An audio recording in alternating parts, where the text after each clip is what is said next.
How would you describe Jeff as a young child? Was he happy? Was he outgoing as a 2, 3, 4-year-old?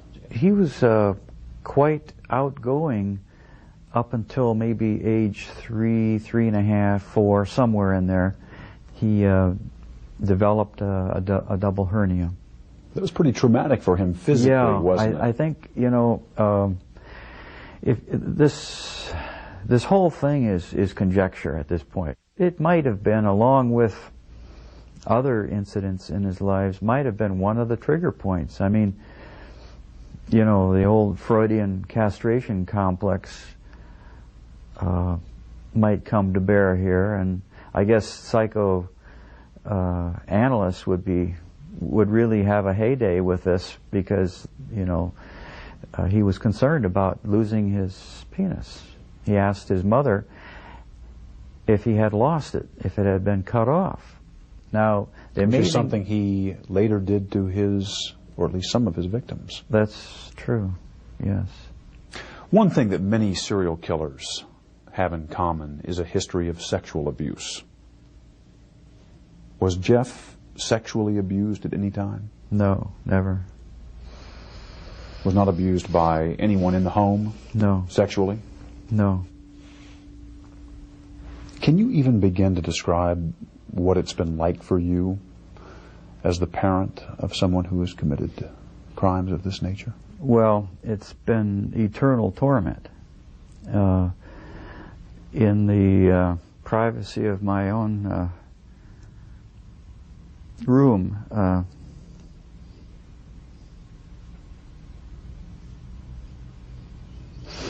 see, people generally look at me as sort of not emotional, and I come off as maybe a little bit remote because of that. Well, you were holding back your emotions just now. But they don't realize that I have very deep feelings inside. An armchair psychologist would argue that the fact that you are so unemotional about all of this only signifies the fact that inside there may be very powerful emotions. That's right. That the person who keeps things so tightly under control is the person who is really afraid of losing control of some very powerful feelings inside. True in your case? That's probably true, yeah. I would say that's a fair statement. Today, when you think about the obsessions that were consuming Jeff as a teenager, they aren't altogether unfamiliar, are they? I think inferiority goes, you know, lack of control or feeling of no control over your environment or kids around you. I think inferiority sort of goes along with shyness. Jeff was shy, I was shy. Then comes the thought of control. You just don't have the control of your environment. And my early infatuation or obsession was with fire. Just about burned down my neighbor's garage one time. Just starting a little fire. When you were a teenager, you had dreams of committing murder yourself. Yeah, let me clarify that. Please. I was shy and, you know, felt lack of control and so forth, and I was bullied. Okay, there were a lot of bullies in our neighborhood.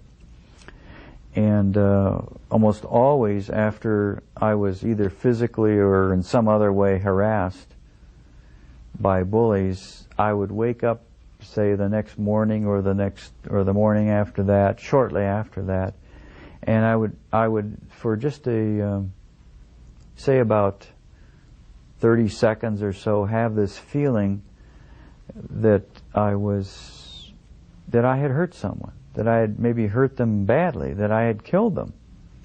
But it was a vague sort of a feeling, and it happened just every so often, and after attacks by neighborhood kids.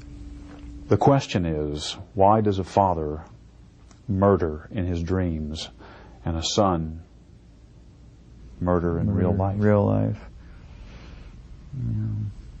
Yeah. In mentioning these things and writing about them in your book, you seem to believe that you may have passed on some kind of genetic propensity for obsession or destructive behavior, that might be one factor in this puzzle of why your son did what he did? It's something to be considered, you know, in the broad spectrum of possibilities. The problem with just calling it genetic predisposition or genetic predestinarianism is that it's not really scientific. It's not true with respect to personality. But it's being investigated. What led him to cross the line, to go over the edge? I don't know, but I guess I would just conjecture that whatever it was, it probably goes back further to whatever got hooked into his sexuality. I do believe strongly that was, I mean, those hormones are the most powerful thing on earth almost. And I do believe that theory. A sexual drive. It was the sexual drive that led him to murder and dismember. That's my personal belief. And however it got bizarrely hooked into entrails is beyond me, but I believe that if it could be unearthed as to how that happened or what that derivation was, then we'd have the answer.